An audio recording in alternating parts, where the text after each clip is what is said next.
I also want to talk about a few other useful parts of Godot, such as add-ons and shaders. I will cover these briefly while adding grass, water and sky. Before adding grass or water, make sure your renderer is set to forward plus, otherwise the shader may not work correctly. If it's not set to forward plus, select forward plus in the top right corner and click restart project.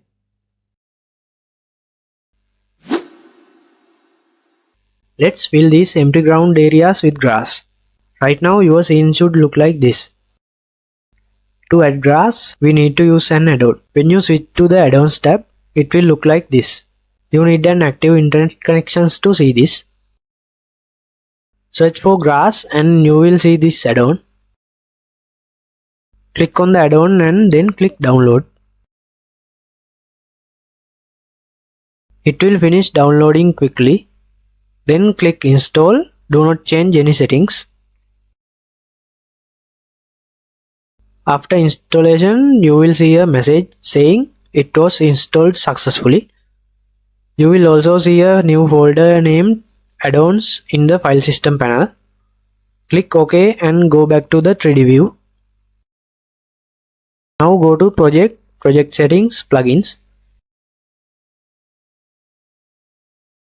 You will see the plugin name we installed, but it is not enabled yet. Enable the plugin and close the window.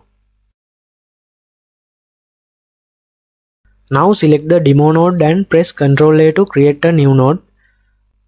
Search for grass and you will find simple grass textured node.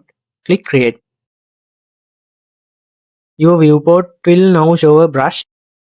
You can paint grass by clicking. You can adjust the radius using bracket keys. Also you can use this bottom panel. And you can adjust the density using the plus and minus keys. Change radius and density as needed and paint grass across the ground. Use WASD movement to navigate. This is also a good chance to practice viewport movement.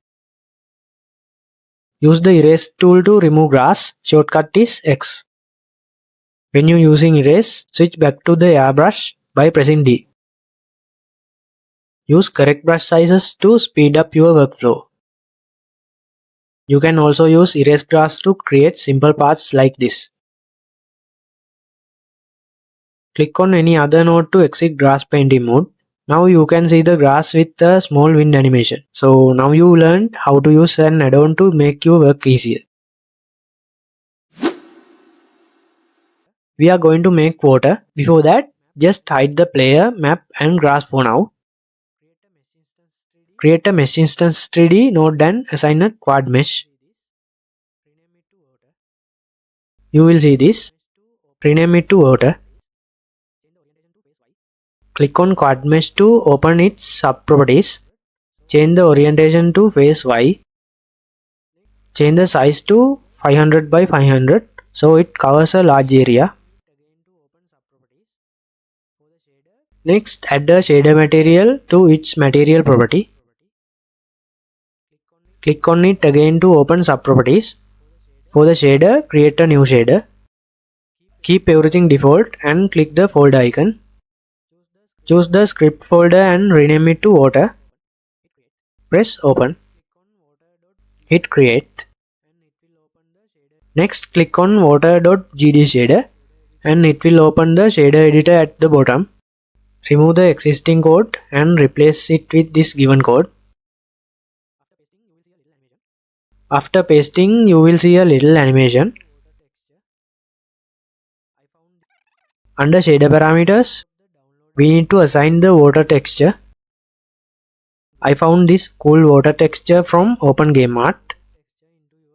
Drag and drop the downloaded texture into your assets folder.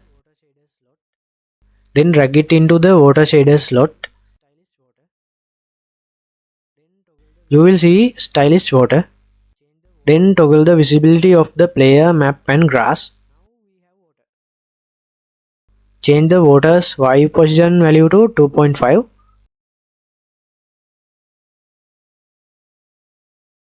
Now we have water.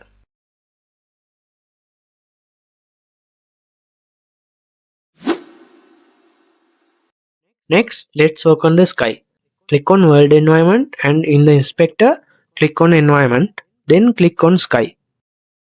It currently has a procedural sky. Let's replace it with a panorama sky. It will turn dark like this.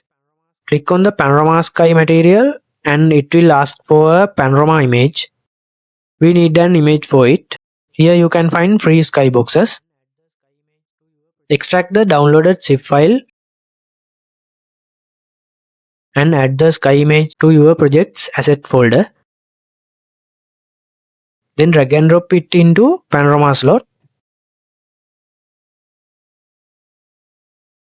Now the sky looks more vibrant and stylish.